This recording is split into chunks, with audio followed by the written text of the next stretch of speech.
বন্ধুরা কেমন আছো তোমরা? যাচ্ছে তাই ইউটিউব চ্যানেলে তোমাদের স্বাগতম।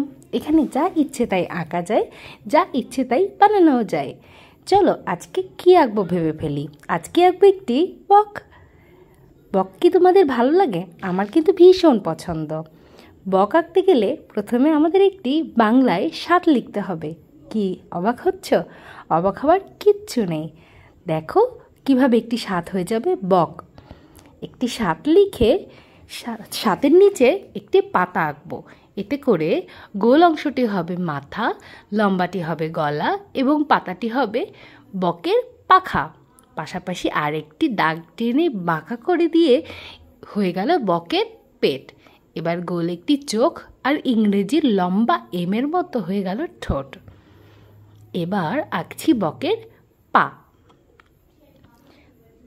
সামনের পাটি আঁকার শেষে পেছনে দুটি লম্বা লম্বা দাগ টেনে এঁকে ফেলবো বকের পেছের পা।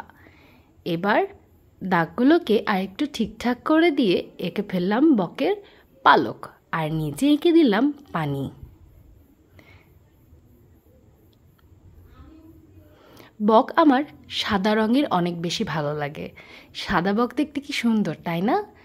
তাই আমি ক্রেয়নের সাদা রঙটি নিয়ে নিলাম। সাদা রঙের সাথে একটু নীল লেগেছিল, তাই নীলগুলো হাত দিয়ে মুছে ফেললাম। আর এই যে বকের নিচের অংশটিতে একটু সাদা রঙ ঘষে দিচ্ছি। এতে করে আমরা বকটিকে যতই গাঢ় করি না কেন সেটি খুব বেশি গাঢ় হবে না। হালকা একটি আলো ছায়া ভাব চলে আসবে। এবার সবচেয়ে হালকা ছাই রঙটা নিয়ে বকের নিচের অংশটুকুতে রং করে করে বকের ছায়া তৈরি করছি আমরা। আর বকের ঠোঁটের রং কি বলো তো? বকের ঠোঁটের রং হয় কমলা রঙের। একটি হালকা মিষ্টি কমলা দিয়ে এই যে বকের ঠোঁট রং করে ফেললাম। আর একই রং দিয়েই বকের পা রং করে ফেললাম। আর একটু ছায়া তৈরি করার জন্য একটি খয়েরি রং নিয়ে বকের ছায়া এঁকে দিলাম। আর দাগগুলো সুন্দর সুন্দর করে এঁকে বকের পালকগুলোকে স্পষ্ট করলাম। আর নিচে এঁকে দিলাম পানি, অনেক পানি।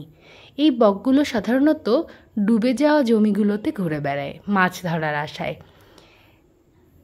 একটু গাঢ় রং দিয়ে সেই পানিগুলোর ছায়া তৈরি করে নিলাম।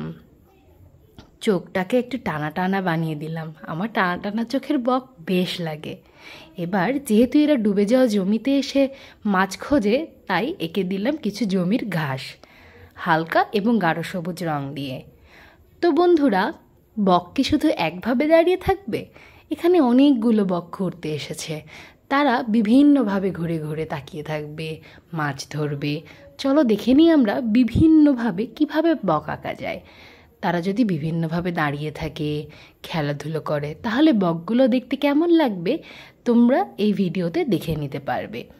আর তোমাদের পছন্দ মতো বকের ছবি এঁকে আমাকে কমেন্টে দেখাতেও পারো।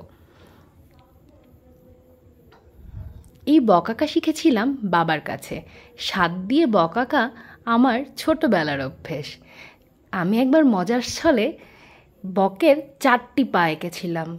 সবাই যে কি হাসি! তোমরাও কিন্তু এমন মজার মজার ছবি আঁকতে পারো। এই এঁকে ফেললাম আমার 4টি বক দিয়ে একটি ছবি। একইভাবে সবগুলো বকের রং করে নেব। কি কেমন লাগছে বলো তো? আমাকে জানাতে ভুলো না কিন্তু।